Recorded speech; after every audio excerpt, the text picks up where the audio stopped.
27 years ago, I developed insomnia and went to see a psychiatrist for help. Instead of actually helping me with the problem, he pushed sleeping pills, benzodiazepines, one of the most dangerous drugs on the planet. Now, I'd read the AMA Guide to Better Sleep, so I said, "Doctor, they're dangerous, they're addictive, you don't get real sleep, and studies show you perform worse on tasks. Why on earth would I want to take those?" He replied, like any good pusher, "Linda, that's true of the old ones. But the new ones, they're safe and not addictive, and you need to sleep." 2 weeks later, the woman who clearly and firmly said no to drugs staggered in and said, "I don't like the aftertaste of these. I want my clonazepam back." Clonazepam, 10 times more powerful than Valium, as addictive as heroin. He'd admitted they were harmful. I'd been off them for 7 years. And then he gave me bucket loads. Within a very short time, I couldn't write anymore, and I'd made a living as a writer for a decade. Right, hell, I couldn't think anymore. The doctor forgot to mention the itty-bitty tiny side effects like brain damage that the drug companies knew about 30 years ago, but hid that information.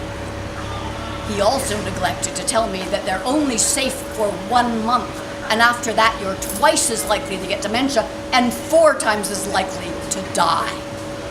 He also didn't say that 70% of people who take benzodiazepines become disabled by them, as I now was. When I had to quit working, I went to my GP, and she diagnosed a fibromyalgia relapse. When the drugs quit working, instead of taking me off them, she added another pill and another.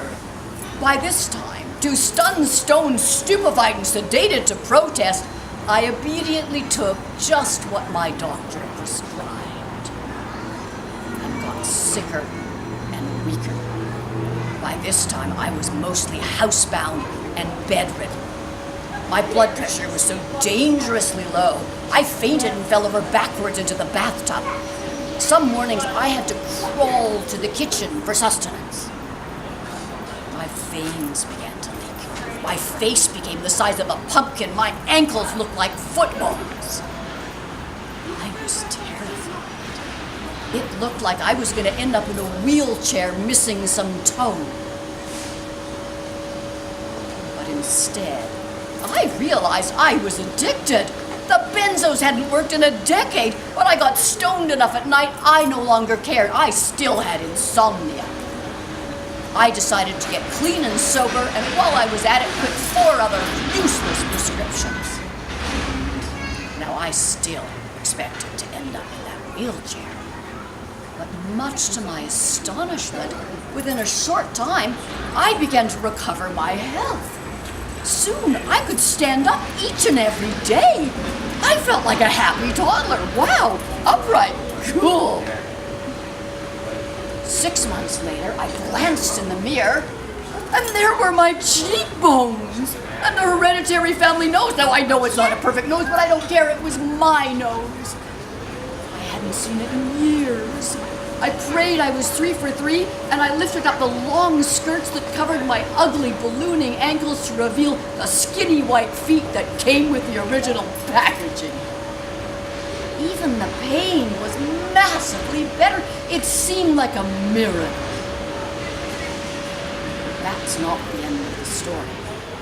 Because benzodiazepines are harder to get off than heroin, crack cocaine, and alcohol combined, because the withdrawal side effects can last for years. I developed akathisia, depersonalization, clinical depression, hallucinations, all of which I've never experienced in my life. All I had before taking sleeping pills was insomnia. But in spite of that, I stayed off them, and I recovered 80% of my health. I now write, perform, exercise, and socialize. These are my fixes now. I battle my demons with love, laughter, creativity, and community. I have quite literally gone from crawling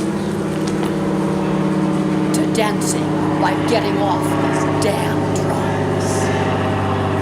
And I lost 20 years of my life to a drug